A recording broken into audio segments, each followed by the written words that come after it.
Hamas ಮುಖ್ಯಸ್ಥನ ಹತ್ಯೆ, Israel ಆರ್ಭಟ, ತತ್ತರಿಸಿದ Hamas, ಮತ್ತೊಂದು ರೂಪ ಪಡೆದುಕೊಂಡ ಇಸ್ರೇಲ್ ಹಮಾಸ್ ಯುದ್ಧ. ಸ್ನೇಹಿತರೆ, ಇಸ್ರೇಲ್ ಮತ್ತು ಹಮಾಸ್ ಯುದ್ಧ ಶುರುವಾಗಿ 3 ತಿಂಗಳೇ ಕಳೆದಿದೆ. ಆದರೂ ಕೂಡ ಯುದ್ಧ ನಿಲ್ಲುವ ಯಾವ ಸೂಚನೆಗಳು ಸಿಗ್ತಿಲ್ಲ. ಯಾಕಂದರೆ ಇಸ್ರೇಲ್ ಹಮಾಸ್ ಉಗ್ರರ ಅಟ್ಟಹಾಸವನ್ನು ಮುರಿಯೋವರೆಗೂ ನಾವು ಸುಮ್ಮನಾಗಲ್ಲ ಎನ್ನುವಂತಹ ಶಪಥ ಮಾಡಿದಂತೆ ಇಸ್ರೇಲ್ ಕಾಣಿಸ್ತಿದೆ. ಇನ್ನು ಈ ಹಮಾಸ್ ಉಗ್ರರೇನಿದ್ದಾರೆ ಇಸ್ರೇಲ್ ಆರ್ಭಟಕ್ಕೆ ತತ್ತರಿಸಿ ಹೋಗಿದ್ದಾರೆ. ಇಂತಹ ಸಂದರ್ಭದಲ್ಲಿ ಇದೀಗ ಈ ಯುದ್ಧ ಮತ್ತೊಂದು ರೂಪವನ್ನು ಪಡೆದುಕೊಳ್ತಿದೆ.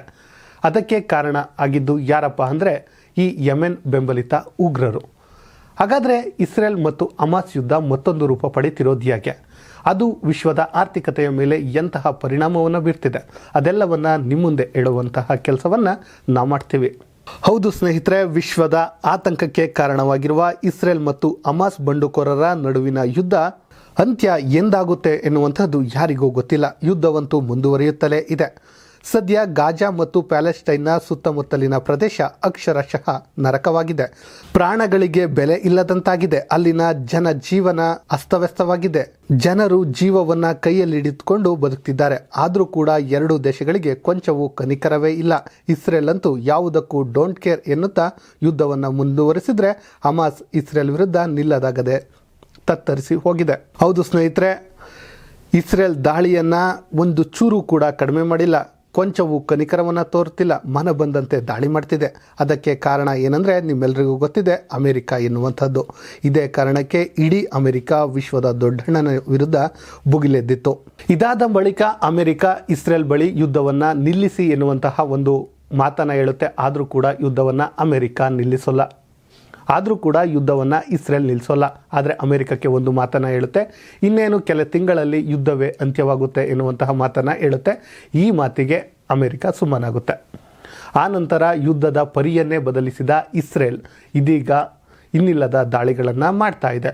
ಮೊದಲಿಗೆ ಚಿಕ್ಕ ಪುಟ್ಟ ದಾಳಿಗಳನ್ನು ಮಾಡ್ತಿದ್ದಂಥ ಇಸ್ರೇಲ್ ಆನಂತರ ವೈಮಾನಿಕ ದಾಳಿಯನ್ನು ಮಾಡಿದ್ದು ನಿಮಗೆ ಗೊತ್ತಿದೆ.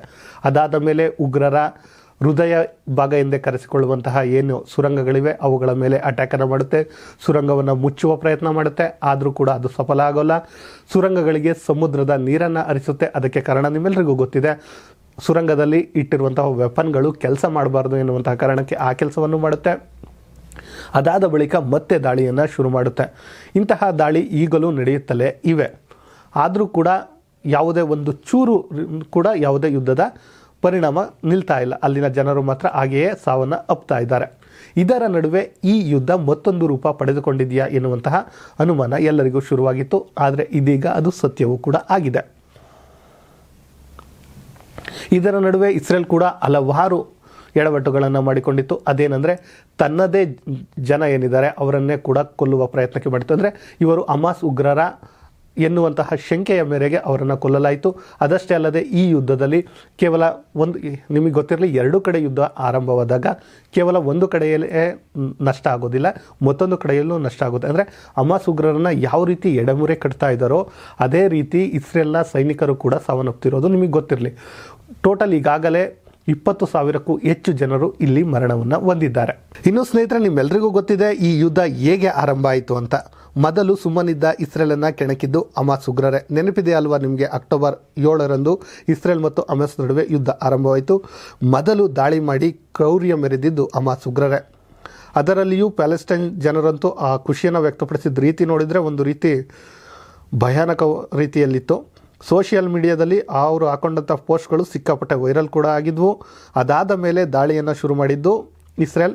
ಅದಾದ ಬಳಿಕ ಯಾರೆಲ್ಲ ಪೋಸ್ಟ್ ಹಾಕಿದ್ರು ಸೋಷಿಯಲ್ ಮೀಡಿಯಾದಲ್ಲಿ ಅವರೇ ಅಳುವ ಪೋಸ್ಟ್ಗಳನ್ನು ಮಾಡಿದರು. ಯಾಕಂದರೆ ಆ ರೀತಿಯ ದಾಳಿಯನ್ನು ಇಸ್ರೇಲ್ ಮಾಡಿದ್ದು ನಿಮ್ಮೆಲ್ಲರಿಗೂ ಗೊತ್ತಿದೆ.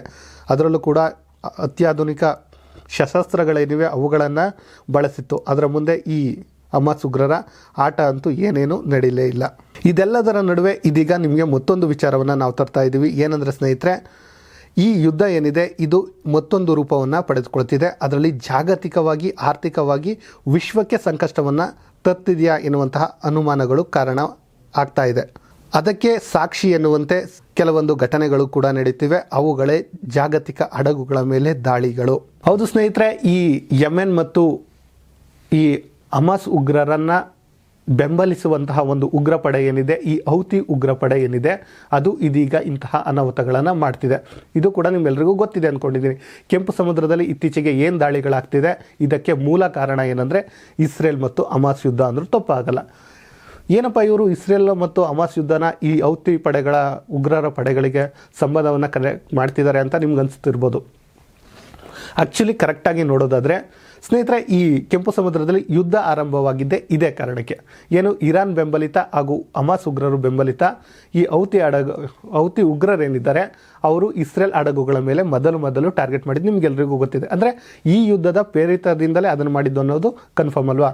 ಅದಾದ ಮೇಲೆ ಇಸ್ರೇಲ್ ಹಡಗುಗಳು ಅಷ್ಟೇ ಅಲ್ಲ, ಕೆಂಪು ಸಮುದ್ರದಲ್ಲಿ ಯಾವುದೇ ಹಡಗುಗಳು ಬಂದರೂ ಕೂಡ ಅವುಗಳ ಮೇಲೆ ಅಟ್ಯಾಕನ್ನು ಶುರು ಮಾಡಿದ್ದು.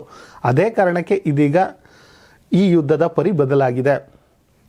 ಇಷ್ಟಕ್ಕೆ ಹೋಗಲಿ ಬಿಡು ಅಂತ ಸುಮ್ಮನಾಗಿದ್ದರೆ ಅದು ಎರಡನೇ ಮಾತಾಗಿತ್ತು. ಆದರೆ ಈ ಹೌತಿ ಉಗ್ರರು ಇಷ್ಟಕ್ಕೆ ಸುಮ್ಮನಾಗಿಲ್ಲ. ಇಡೀ ವಿಶ್ವದಲ್ಲಿಯೇ ತನ್ನ ಉಗ್ರ ರೂಪವನ್ನು ತೋರಿಸಲು ಮುಂದಾಗಿದ್ದಾರೆ.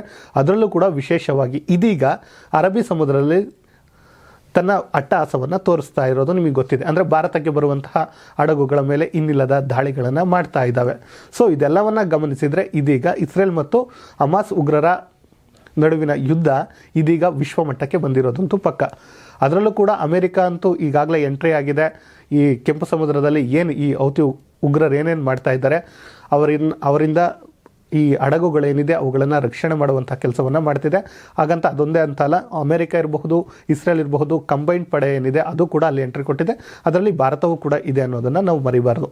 ಇದೆಲ್ಲದರ ನಡುವೆ ಇದೀಗ ಮತ್ತೊಂದು ಹೆಜ್ಜೆಯನ್ನು ಇಸ್ರೇಲ್ ಮುಂದಿಟ್ಟಿದ್ದು ಹಮಾಸ್ನ ಉಪನಾಯಕ ಏನಿದ್ದಾರೆ ಅವರನ್ನು ಹತ್ಯೆ ಮಾಡುವಂತಹ ಕೆಲಸವನ್ನು ಮಾಡಿದೆ. ಅದರಲ್ಲಿಯೂ ಲೆಬನಾನ್ನ ರಾಜಧಾನಿ ಬೈರತ್ ಏನಿದೆ, ಬೈರತ್ನ ದಕ್ಷಿಣ ಉಪನಗರದಲ್ಲಿ ಹಮಾಸ್ ಬಂಡುಕೋರರ ಉಪನಾಯಕ ಅಥವಾ ಉಪಮುಖ್ಯಸ್ಥ ಏನಿದ್ದಾನೆ ಸಲೇಹ್ ಅಲ್ ಅರೂರಿ ಎನ್ನುವನನ್ನು ಇಸ್ರೇಲ್ ಸೇನೆ ಹತ್ಯೆ ಮಾಡಿದೆ. ಅದಷ್ಟೇ ಅಲ್ಲದೆ ಹಮಾಸ್ ಮಿತ್ರ ಸಂಘಟನೆಯ ಹಿಜ್ಬುಲ್ಲಾದ ಬಿಗಿ ಹಿಡಿತದಿರುವ ಲೆಬನಾನ್ ದಕ್ಷಿಣ ಭಾಗದಲ್ಲಿ ಏನಿದೆ ಇಲ್ಲಿ ದಾಳಿಯನ್ನು ಕೂಡ ಮಾಡಲಾಗಿದೆ. ಈ ಸಲೇಲ್ ಏನಿದ್ದಾನೆ ಅವನ ಅಂಗರಕ್ಷಕರು ಕೂಡ ಹತರಾಗಿದ್ದಾರೆ ಎನ್ನುವಂಥ ಮಾಹಿತಿಯನ್ನು ಉನ್ನತ ಮಟ್ಟದ ಭದ್ರತಾ ಅಧಿಕಾರಿಗಳು ಈಗ ತಿಳಿಸಿದ್ದಾರೆ. ಒಟ್ಟಾರೆಯಾಗಿ ಹೇಳೋದಾದ್ರೆ ಸ್ನೇಹಿತರೆ, ಇದೀಗ ಇಸ್ರೇಲ್ ಒಂದು ರೀತಿಯ ಜಯಕ್ಕೆ ಹತ್ತಿರವೇ ಆಗಿದೆ. ಅಂದರೆ ಯುದ್ಧದ ಕೊನೆಯ ಹಂತಕ್ಕೆ ಇಸ್ರೇಲ್ ಬಂದು ನಿಂತಿದೆ. ಹಮಾಸ್ ಉಗ್ರರು ಇನ್ನಿಲ್ಲದಂತೆ ಅಂದರೆ ಬೇರೆಯವರ ಸಪೋರ್ಟನ್ನು ಪಡೆದುಕೊಂಡು ಕೆಂಪು ಸಮುದ್ರ ಇರಬಹುದು, ಅರಬ್ಬಿ ಸಮುದ್ರ ಇರಬಹುದು, ಹೀಗೆ ದಾಳಿಯನ್ನು ಮಾಡ್ತಿದ್ರೂ ಕೂಡ ಇಸ್ರೇಲ್ ಮತ್ತು ಹಮಾಸ್ ನಡುವಿನ ಯುದ್ಧ ಆಲ್ಮೋಸ್ಟ್ ಎಂಡಿಗೆ ಬಂದಿದೆ ಸ್ನೇಹಿತರೆ.